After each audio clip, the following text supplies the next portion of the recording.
La interpretación de los sueños. Mientras al principio los sueños nos han servido ante todo para encaminarnos hacia los senderos que conducen al descubrimiento de fantasías, en esta fase posterior nos enseñan muy a menudo y de manera muy valiosa la justa aplicación de la libido.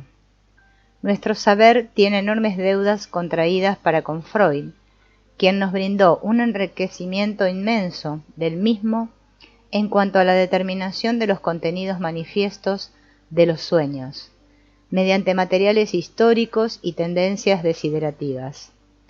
Freud demostró que los sueños nos hacen asequibles toda una enorme cantidad de materiales tenebrosos, en su mayor parte recuerdos y reminiscencias que han pasado bajo el umbral de la conciencia en determinadas correlaciones.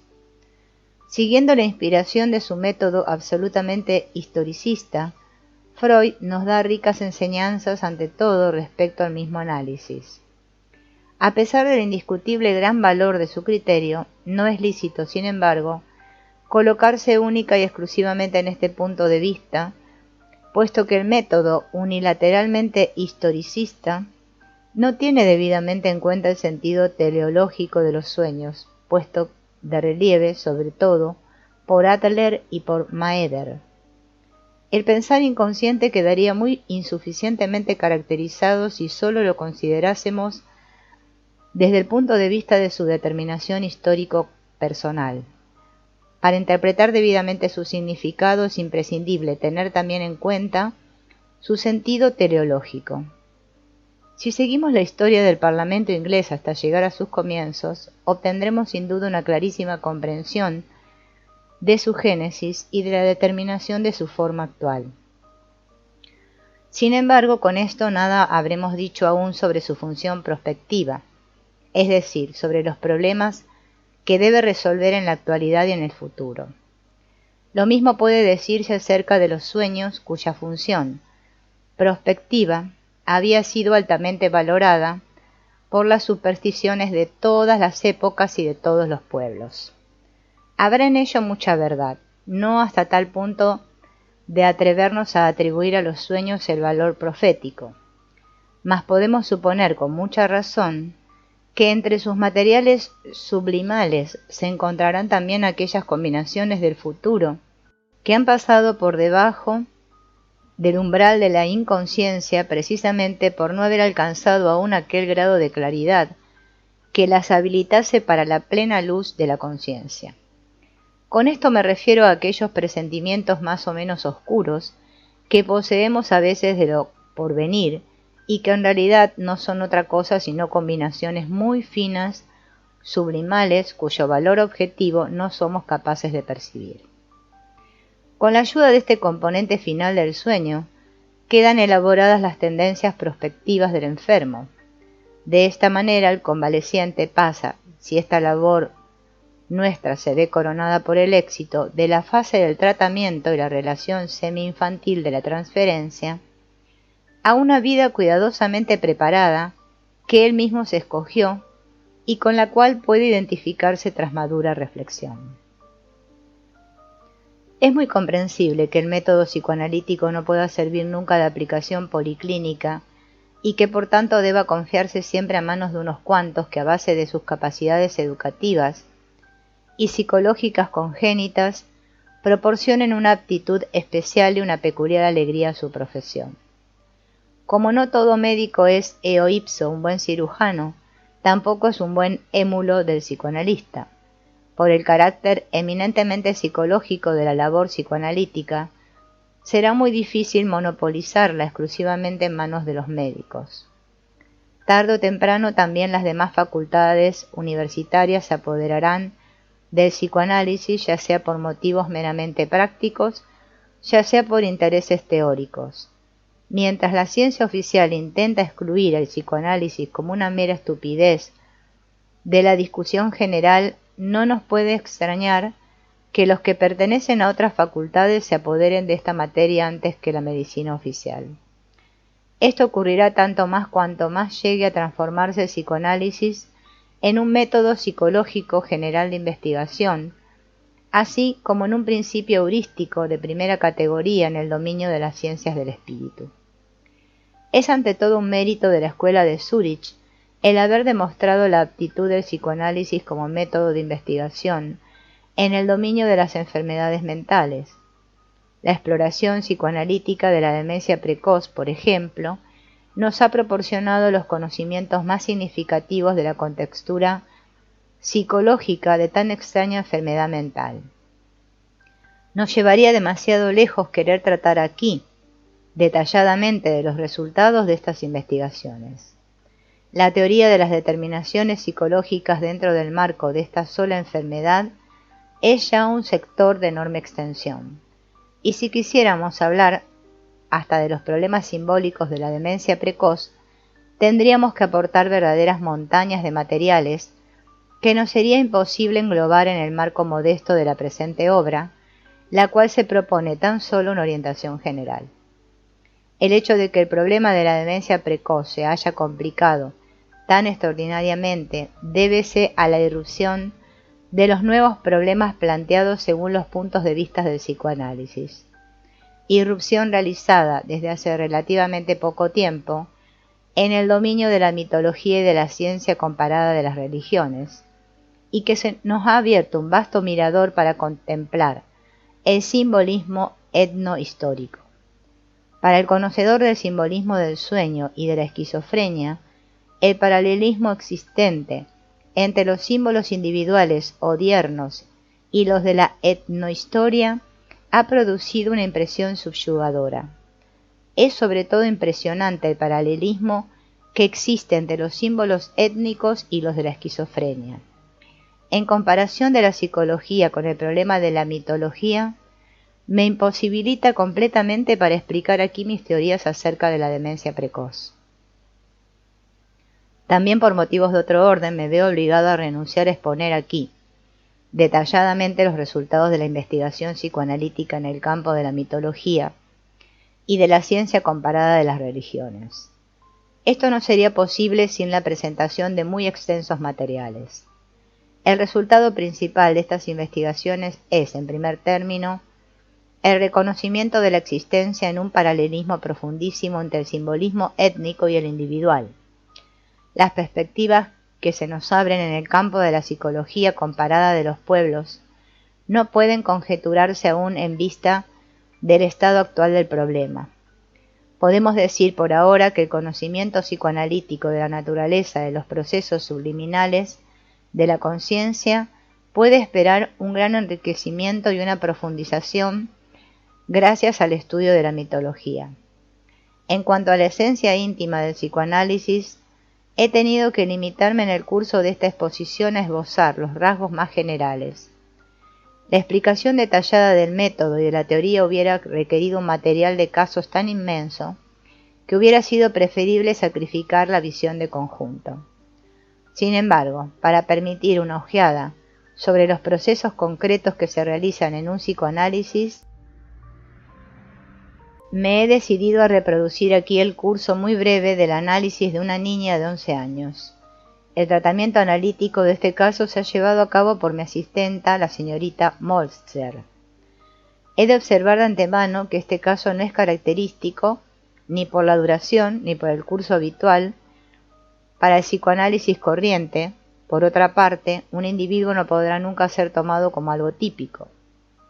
En ninguna parte es tan difícil como en el psicoanálisis establecer reglas de valor universal. Por eso es mucho más prudente renunciar a formulaciones demasiado generales. No debemos nunca olvidar que, a pesar de la gran analogía existente entre los conflictos o los complejos, cada caso es por sí mismo, por decirlo así, un unicum. Cada caso concreto requiere del enfermo un interés individual, y de la misma manera también el curso de un análisis y su descripción en cada caso. Si, por tanto, procedo a transcribir en estas páginas un caso concreto, este no será sino un pequeñísimo verdadero corte del mundo psicológico, inmensamente variado, que pone de relieve aquellos detalles aparentemente arbitrarios que el capricho de la llamada casualidad esparce en la existencia humana.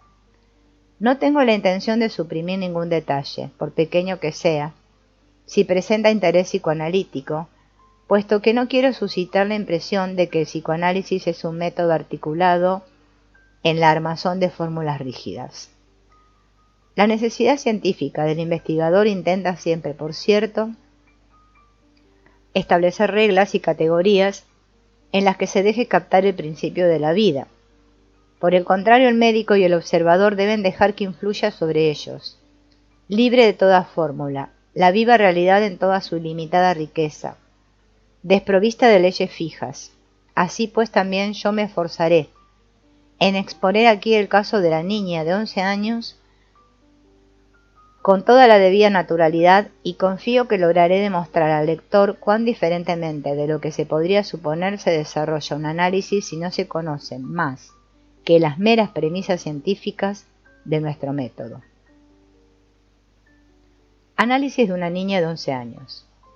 Se trata de una niña inteligente, tiene 11 años de edad y es hija de una familia acomodada y culta. La historia de su enfermedad es la que sigue. Tuvo que abandonar más de una vez la escuela a causa de jaquecas y náuseas que se le presentaban repentinamente. Una vez en casa tenía que meterse en cama. Al día siguiente rehusaba siempre levantarse e ir a la escuela. Padecía además sueños de pesadilla y era caprichosa y desigual en todo. Cuando la madre me presentó a su hijita, llamé su atención sobre el hecho de que tales cosas pertenecen a las dolencias neuróticas y que debía de haber detrás de los síntomas alguna preocupación oculta, para cuyo descubrimiento tendríamos que formular preguntas a la niña.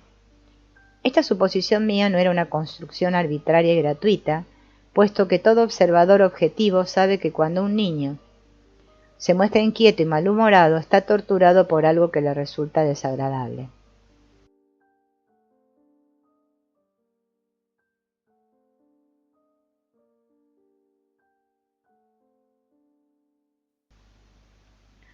Ahora bien, la niña confesó a su madre la siguiente historia. Tenía en la escuela un profesor preferido, al que quería sobre todo. En el último trimestre se había retrasado un poco en la asignatura a causa de su labor insuficiente y creía haber perdido algo de la estimación de su profesor. Fue entonces cuando empezó a sufrir náuseas y a encontrarse mal en las clases del profesor mencionado. Experimentaba no solo un alejamiento afectivo del mismo, sino inclusive cierta hostilidad contra él. Concentró todo su interés amistoso en un muchacho pobre con el cual solía partir el pan que se le daba al ir a la escuela. Le daba hasta dinero para que él mismo se pudiera comprar pan. Una vez conversando con este chico se permitió burlarse de su profesor llamándole macho cabrío.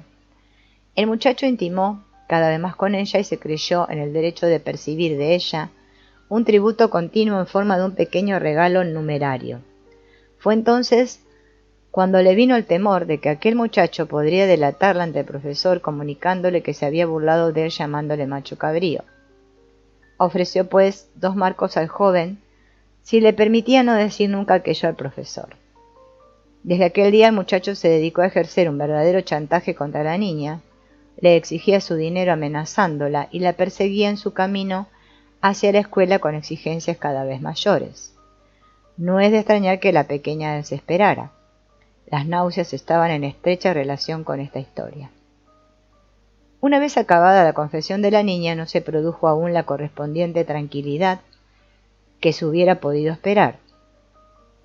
Vemos en efecto muy a menudo que el mero hecho de relatar asuntos desagradables puede tener sin más ni más considerables efectos terapéuticos, y desde luego estos efectos no suelen ser duraderos, aunque el efecto favorable puede perdurar a veces mucho tiempo.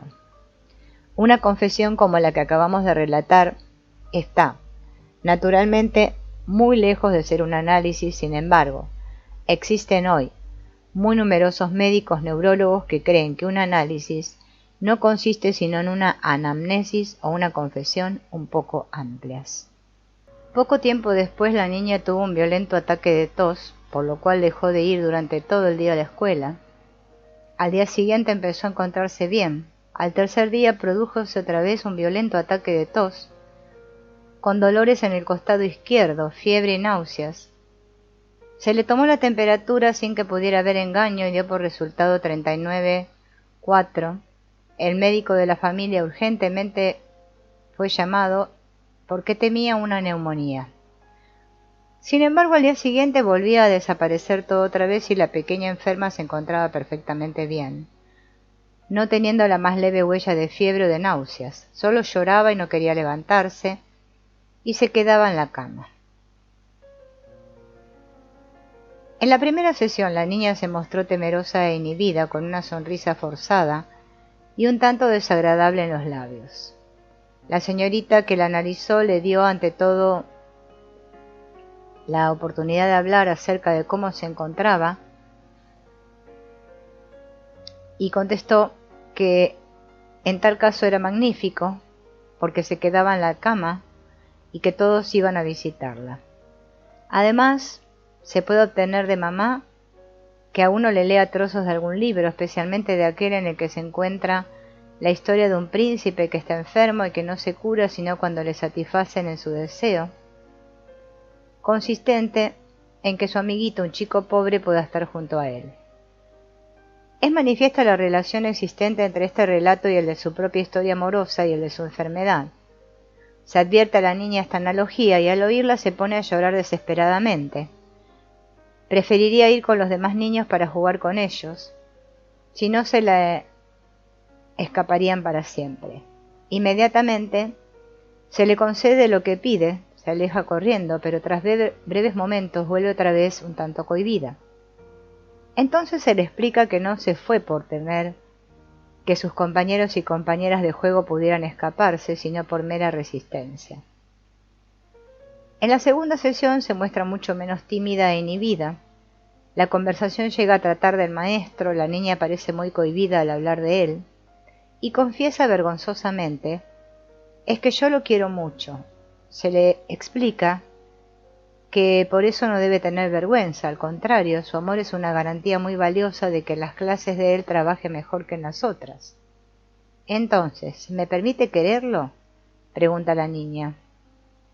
Con esta explicación la pequeña queda justificada en su elección amorosa. Tenía miedo, según parece, de confesarse a sí misma su amor por aquel profesor. El motivo de este miedo no puede ser aclarado sin más ni más. Si las explicaciones proto-psicoanalíticas pretenden que la libido tiene dificultades en posesionarse de una persona extrafamiliar, solo porque la niña se encontraba aún en una fase incestuosa, esta explicación nos parece tan plausible que difícilmente podremos desembarazarnos de esta impresión. Sin embargo, es preciso poner de relieve, por el contrario, que su líbido se ha dirigido con gran vehemencia hacia un muchachito pobre, que indudablemente representa otro objeto de amor extrafamiliar. Tenemos que llegar pues a la conclusión de que la dificultad no estriba en la transferencia de la libido sobre algún objeto extrafamiliar, sino en alguna otra circunstancia. El amor por el profesor representa una labor difícil, con muchos más postulados que el amor al muchacho pobre, que no plantea ningún problema al esfuerzo moral de la niña. La alusión analítica de que el amor la podría ayudar en trabajar mejor que nunca en clase de dicho profesor, vuelve a conducir a la niña a su tarea primitiva, esto es, a la adaptación al profesor.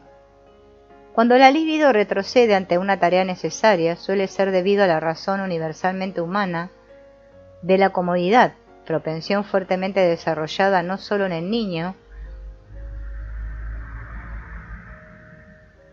sino también en el hombre primitivo y hasta en el animal. La pereza y la comodidad primitivas representan el primer obstáculo interpuesto a la labor de adaptación.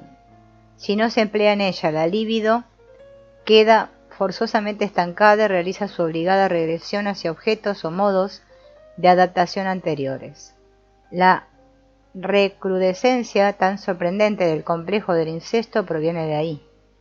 La libido retrocede ante el objeto inasequible que obligaría a trabajos excesivos. Se dirige hacia un objeto más asequible y, en último lugar, hacia el más asequible de todos, esto es, hacia las fantasías infantiles, que luego quedan transformadas en fantasías incestuosas propiamente dichas. El hecho de que en cada caso de adaptación psicológica perturbada encontraremos al mismo tiempo un desarrollo demasiado fuerte de la fantasía incestuosa podría ser comprendido también como un fenómeno regresivo. Así pues, la fantasía incestuosa tendría una importancia secundaria y no una importancia causal, en tanto que la timidez del hombre natural frente a esfuerzos cualesquiera será el factor primario. El retroceder ante determinadas tareas no se explicaría, pues, por el hecho de que el hombre prefiera la relación incestuosa, sino de que recayera forzosamente en ella, puesto que temería todo esfuerzo. Tendríamos que suponer entonces que el miedo a un esfuerzo consciente se confundiría hasta identificarse con preferencia hacia la relación incestuosa. Sin embargo, esto sería un error evidente, puesto que no solo el hombre primitivo, sino también los mismos animales, acusan una repugnancia enorme contra el esfuerzo con intención determinada, y se entregan a la más absoluta pereza mientras las circunstancias no les obliguen a esfuerzos y trabajos. Sin embargo, no podría pretenderse ni del hombre completamente primitivo, ni de los animales, que esta su preferencia dada a la relación incestuosa fuera la causa de su timidez ante los esfuerzos de adaptación, puesto que, sobre todo en este último caso, no puede hablarse siquiera de relación incestuosa. Es muy característico que la niña expresara su alegría, no sobre el hecho de que pudiera brindar sus mejores esfuerzos al profesor, sino sobre la libertad de amar a éste. Esto es lo que oyó por lo pronto de cuanto se le dijo, porque no había cosa que más le conviniera. Su alivio debióse a la confirmación de que estaba autorizada para amar a aquel profesor, aun sin que desarrollase notables esfuerzos amatorios.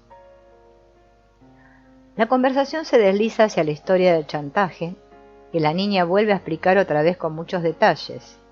Nos enteramos también que la niña pensaba inclusive en abrir la hucha, y cuando no logró su propósito quiso sustraer solapadamente a su madre la llave de la misma. Manifiéstase asimismo sobre la causa de toda la historia. Ella se había burlado del profesor por haber sido éste mucho más amable con otras que con ella. Bien es verdad que ella se había comportado peor en sus clases, sobre todo en las clases de cálculo. Una vez no había comprendido algo muy bien, sin que tuviera el valor de preguntar, por miedo a perder con ello el aprecio del profesor. Cometía por tanto errores, con lo cual su labor era cada vez más defectuosa, y perdió, efectivamente, las simpatías y el aprecio de su maestro. Claro está que con ello llegó a una situación muy mala frente al profesor, situación que no podía satisfacerla. Por aquel entonces ocurrió que una de las chicas se puso mala, por lo que fue llevada a su casa. Poco después le pasó lo mismo a ella. Intentó de esta manera librarse de la escuela, que le había llegado a ser antipática.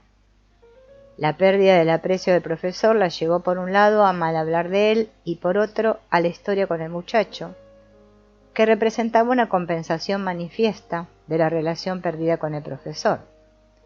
Las explicaciones que se le dieron a guisa de comentarios sobre este punto se redujeron a una mera alusión, a que planteando en clase preguntas relacionadas con la asignatura y sin estorbar la enseñanza se rendía un servicio al profesor.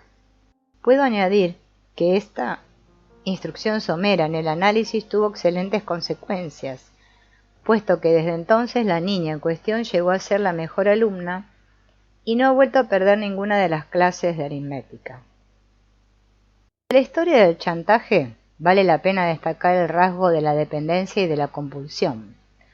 Este es un fenómeno que se produce ineludiblemente.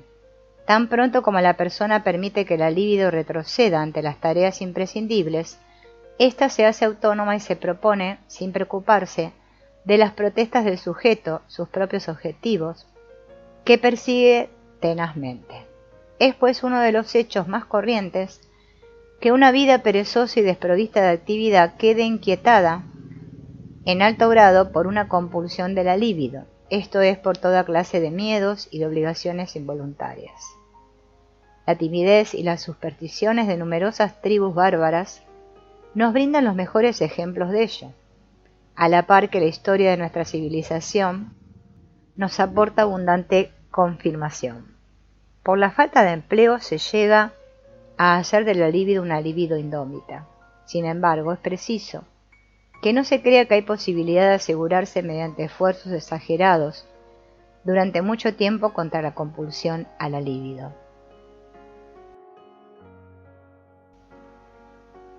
No podemos proporcionar tareas a esta, sino en proporciones muy limitadas. Se escogerá ella misma otras tareas de carácter más natural, puesto que está destinada precisamente a ello. Si estas tareas se pasan por alto, ni la vida más activa y trabajadora servirá para nada, ya que es preciso contar con todas las condiciones de la naturaleza humana. Muy numerosas neurastenias debidas al exceso de trabajo débense a esta causa, puesto que el trabajar con rozamientos interiores crea el agotamiento nervioso. En la tercera sesión la niña nos explica un sueño que tuvo a los 5 años de edad y que le había producido una impresión imborrable. Nunca en mi vida llegaré a olvidar este sueño. Quisiéramos añadir inmediatamente que tales sueños presentan peculiar interés para el psicoanalista. Cuanto más tiempo permanece el sueño de modo espontáneo en la conciencia, tanto mayor es la importancia que podemos asignarle. He aquí el sueño aludido. Salgo de paseo con mi hermano por el bosque para buscar fresas. Entonces nos sale al encuentro un lobo que salta sobre mí. Pero yo huyo, subiendo una escalera, seguida por el lobo. Me caigo y el lobo me muerde en la pierna. Estoy esperando mi muerte. Antes de proceder a recoger las asociaciones de ideas que se enlazan con este sueño, intentamos formarnos arbitrariamente un juicio sobre el posible contenido del sueño, para comparar y determinar si las asociaciones de la niña se mueven o no en el mismo sentido que nuestra suposición. El comienzo del sueño hace pensar en el conocidísimo cuento de Caperucita Roja, cuento que la niña no ignora. El lobo se comió a la abuela, tomó la figura de ésta y comióse luego inclusive a la propia Caperucita. Sin embargo, el cazador pudo matar al lobo, abriéndole el vientre, del cual la Caperucita volvió a saltar a la luz sin ningún daño. El mismo motivo se encuentra en un sinnúmero de mitos divulgados por toda la superficie de la tierra. Es idéntico al motivo del Jonás de la Biblia. El sentido primario que se oculta detrás de este sueño es astral mitológico. El sol es tragado por el monstruo marino, y a la mañana siguiente vuelve a nacer otra vez de él. Naturalmente, toda la mitología astral no es sino psicología, y particularmente psicología inconsciente proyectada al cielo, ya que un mito nunca se inventa ni se forja conscientemente, sino que es siempre oriundo del inconsciente del hombre. Esto explica también las grandes semejanzas o hasta identidades, que a veces lindan ya con el milagro, existente entre las formas mitológicas de tribus muy distantes, tanto en el tiempo como en el espacio. Explica asimismo la divulgación sorprendente que se llevó a cabo independientemente del cristianismo, del símbolo de la cruz, divulgación para cuya comprobación es precisamente América la que nos aportó las pruebas más elocuentes e interesantes. Sería erróneo suponer que los mitos han sido creados tan solo para explicar a los humanos determinados procesos meteorológicos o astronómicos, puesto que los mitos incorporan ante todo la actividad de impulsos inconscientes, comparables en ello a los sueños. Estos impulsos fueron motivados por la libido regresiva que penetró en el inconsciente. El material que fue extraído a la superficie en nuestro análisis representa desde luego material infantil, esto es, fantasías de complejo incestuoso. De esta manera podemos reconocer en todos los llamados mitos solares teorías infantiles sobre la fecundación, el nacimiento y la relación incestuosa en el cuento de la Caperucita Roja. Hallamos la fantasía de que la madre tiene que comerse algo semejante a un niño y de que los niños nacen así porque se corta el vientre de la madre. Esta fantasía es una de las más extraordinarias y su existencia puede demostrarse en muchos casos. Tras estas consideraciones psicológicos generales, podríamos concluir que la niña elabora en este sueño precisamente el problema de la fecundación y del nacimiento. En lo que concierne al lobo, tendríamos que asignar el papel del padre, a quien la niña atribuye inconscientemente algún acto de violencia contra la madre. También esta esperanza puede basarse en muy numerosos mitos que contienen el problema de la violación de la madre. Quisiera aquí llamar la atención, sobre todo, y respecto a los paralelismos mitológicos, acerca de la colección de Boas, en la que encontramos un magnífico material de leyendas indias, además sobre la obra de Frobenius das Zeitalter des Songotes, la época del dios solar, así como, finalmente, sobre los estudios de Abraham, Rank, Rickling, Jones, Freud, Maeder, Silverer, Spiel, Rein, y sobre mis propios estudios.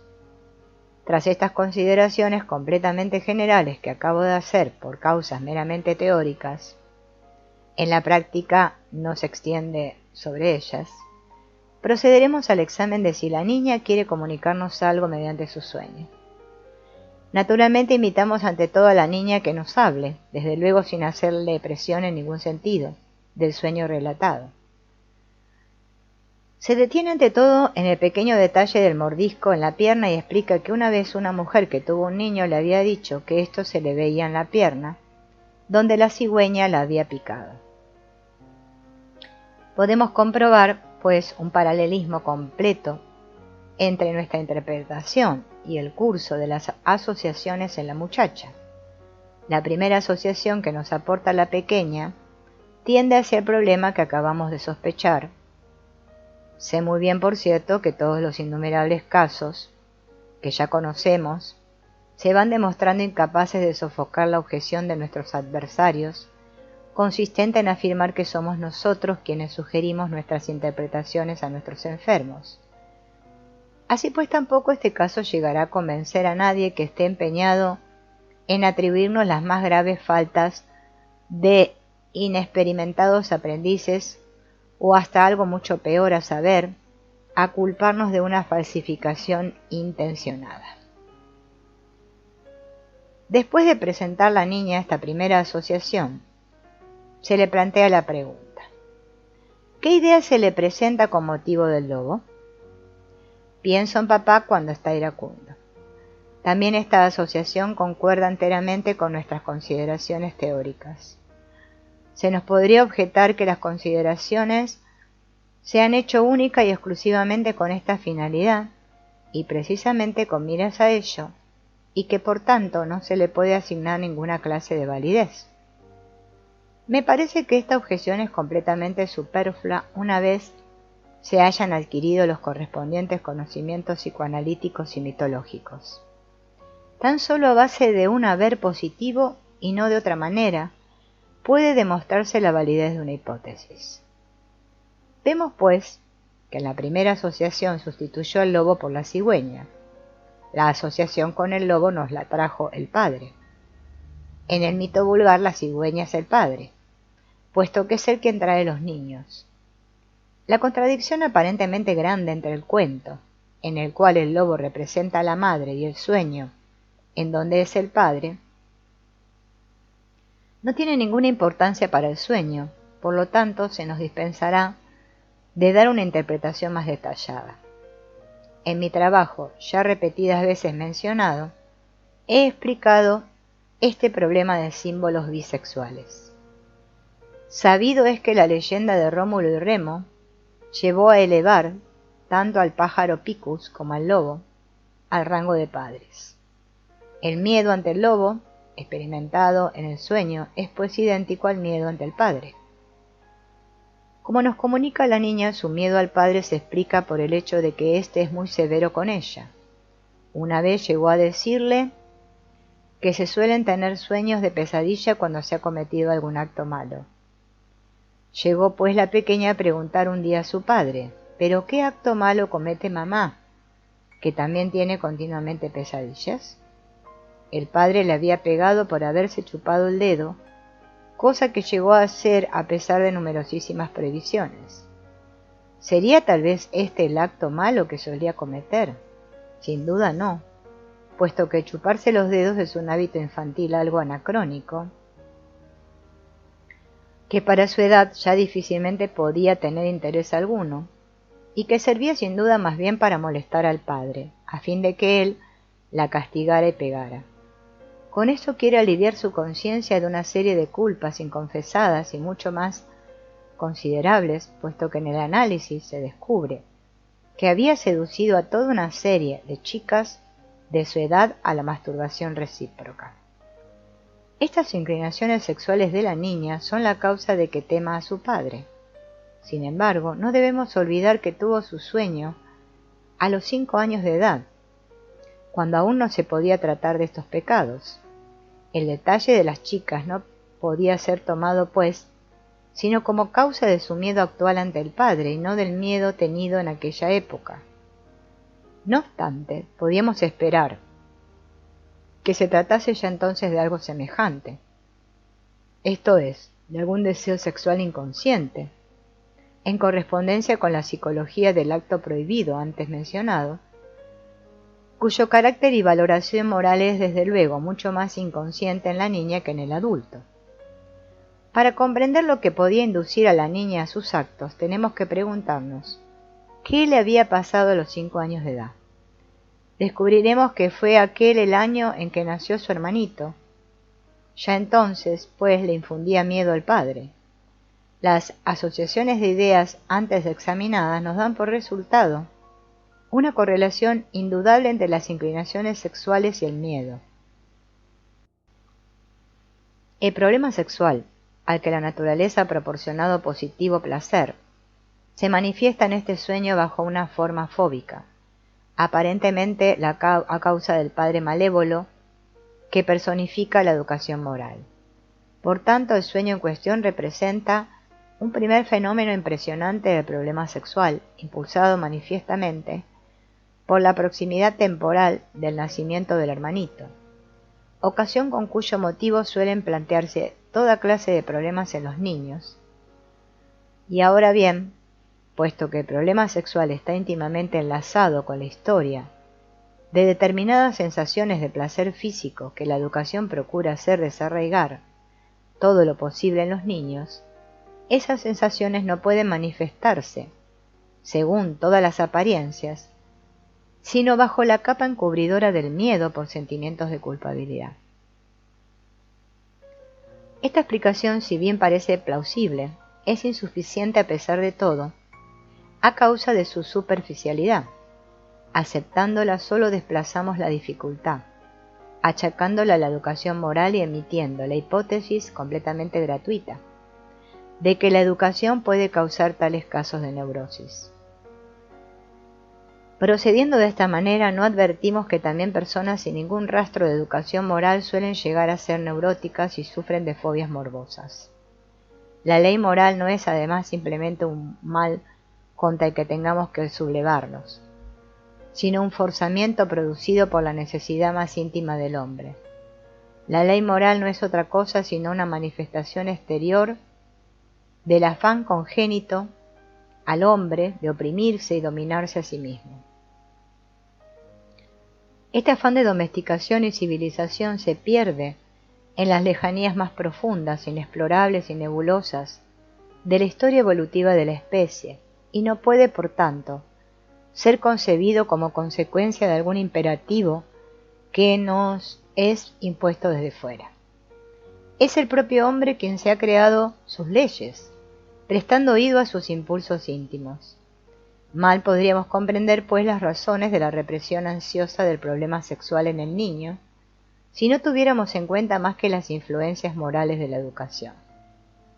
Las verdaderas causas se encuentran mucho más profundamente en la naturaleza misma del hombre, en su antagonismo tal vez trágico, entre civilización o naturaleza, o entre conciencia individual y sentimiento colectivo. Naturalmente, hacer asequibles a la niña los aspectos filosóficos superiores del problema no tendría sentido alguno y no acarrearía sin duda éxito alguno.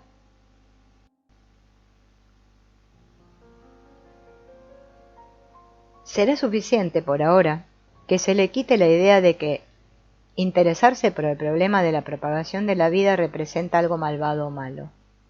Se explica por lo tanto a la niña, en la interpretación analítica de este complejo, cuánto placer y curiosidad aporta ella al problema de la generación, y cómo este miedo inmotivado no es sino un placer, cuyo prefijo quedó invertido. La historia de la masturbación es recibida con comprensión y tolerancia, y la conversación se limita a llamar la atención de la niña sobre lo improcedente de sus actos, explicándole al mismo tiempo que sus actos sexuales no son sino consecuencia de su curiosidad, que podría ser satisfecha mucho mejor de otra forma. Su gran miedo ante el padre corresponde a una esperanza no menos grande vinculada poderosamente al nacimiento del hermanito. Por nuestras explicaciones, la niña se ve autorizada en su curiosidad y con ello queda eliminada una considerable parte de su conflicto moral. En la cuarta sesión, la niña muéstrase ya muy amable y franca. Su manera de ser ha desaparecido completamente, esa que antes era forzada y poco natural. Nos comunica un sueño que tuvo. Soy tan grande como la torre de la iglesia y puedo mirar a todas partes. A mis pies hay unos niños pequeños, muy pequeños, como unas florecitas. Entonces viene un policía y le digo: si haces alguna observación, voy a coger tu sable y te cortaré la cabeza. Al analizar el sueño, la niña hace las observaciones siguientes. Yo quisiera ser más alta que papá para que él tuviera que obedecerme una vez. Como asociación a policía le vino enseguida la palabra papá, que es militar, y posee un sable. Este sueño satisface, según se ve, con toda claridad sus deseos. Siendo una torre de la iglesia, sería considerablemente más alta que su padre. Y si éste aún se atreviera a hacerle alguna observación acerca de ello, entonces le cortaría la cabeza. El sueño satisface completamente el deseo también muy infantil de ser grande, esto es, de ser persona mayor y tener a su vez hijos, ya que en el sueño a sus pies hay unos niños jugando. Con este sueño la niña en cuestión llega a elevarse por encima de su gran miedo ante el padre, hecho del cual cabe esperar un progreso considerable de la libertad personal y de la seguridad de sus afectos. Como ventaja secundaria para la teoría podemos considerar este sueño como un ejemplar muy claro de la importancia compensadora y de la función teleológica de los sueños. Un sueño de esta índole no podría menos que dejar en el soñador una cierta sensación del aumento de la conciencia de su propio yo, lo que no deja de tener importantes consecuencias para el bienestar personal. Importa poco el hecho de que el simbolismo del sueño no sea aún consciente para el niño, puesto que no se requiere ningún conocimiento consciente para extraer de los símbolos sus influjos afectivos correspondientes. Se trata aquí más bien de un saber por vía intuitiva, saber que nos fue asegurado desde siempre por la eficacia de los símbolos religiosos, que, para desarrollar su influencia, no presuponen ninguna clase de conocimiento consciente, sino que influyen sobre el alma por las vías de meros sentimientos adivinatorios. En la quinta sesión, la niña nos explica el siguiente sueño que tuvo después de la última reunión. Estoy con toda mi familia en la azotea de la casa. Las ventanas de las casas y también todo el valle que está al otro lado relucen fulgurantes como si ardiesen. Esto es debido a que el sol empieza a salir y se refleja en ellas. Sin embargo, de repente veo que una de las casas que ocupan la esquina de la calle arde de verdad. El fuego se acerca a nosotros y prende también en nuestras casas. Huyo a la calle. Mamá tira detrás de mí toda clase de objetos que yo voy recogiendo, extendiendo mi delantal. Entre tantas cosas me tira también una muñeca. Veo cómo arden las piedras sobre las cuales la casa está construida, en tanto que todas las partes de madera quedan intactas. El análisis de este sueño tropezó con especiales dificultades. Ocupó por tanto 2 reuniones subsiguientes.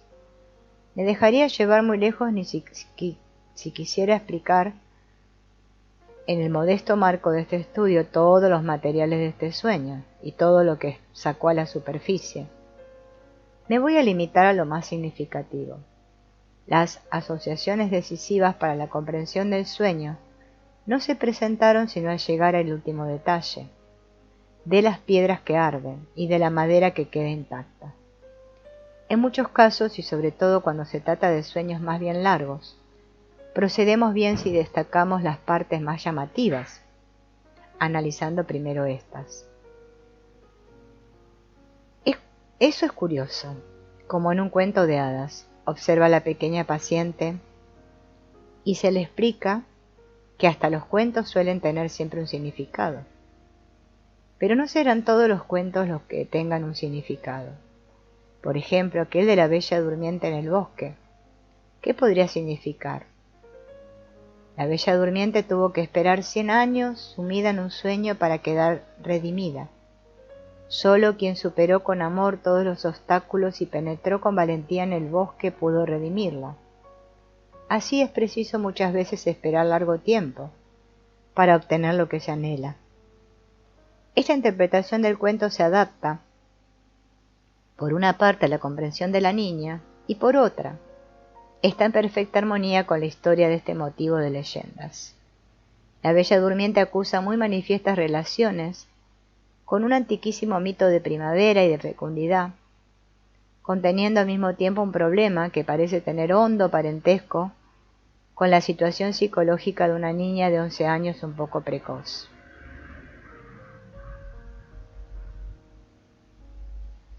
El motivo de la bella durmiente pertenece a todo un ciclo de leyendas en las cuales una virgen guardada por un dragón queda liberada por un héroe. Sin que queramos adentrarnos aquí en la interpretación de este mito, pongo de relieve su componente astronómico y meteorológico, que es claramente comprensible, sobre todo en la versión contenida en el Edda, la tierra es prisionera, en la figura de una bella virgen del invierno, y está sepultada bajo el cielo y nieve. El joven sol de primavera viene a libertarla en figura de héroe fogoso, de su prisión invernal, donde anhelaba la llegada de su Salvador. La asociación aportada por la niña no fue escogida por ella, sino meramente como un ejemplo de algún cuento desprovisto de toda clase de significado, y no lo considero como asociación directa del sueño de la casa que arde. Sobre este detalle no hizo más observación que esta. Es extraño como un cuento, con lo cual quiso decir, es imposible, puesto que el hecho de arder unas piedras es ante todo algo imposible, o bien algo desprovisto de sentido, y perteneciente a un cuento de hadas. La explicación que se le ha dado luego demuestra a la niña que imposible y como un cuento de hadas no son idénticos sino hasta cierto punto, puesto que por otro lado los cuentos suelen encerrar mucha significación. Aunque al parecer el ejemplo aportado por la niña no tenga nada que ver en absoluto con el sueño, no obstante será preciso dedicarle especial atención, puesto que se ha presentado como una manifestación casual en el curso del análisis del sueño. El inconsciente tenía ya preparado precisamente ese ejemplo, lo que no puede ser ninguna casualidad, sino característico, en un sentido o en otro, de la situación momentánea. Es preciso tener en cuenta, en el análisis de un sueño, tales aparentes casualidades, puesto que tampoco en psicología existen ciegas casualidades, aunque nosotros estemos siempre muy inclinados a suponer su existencia.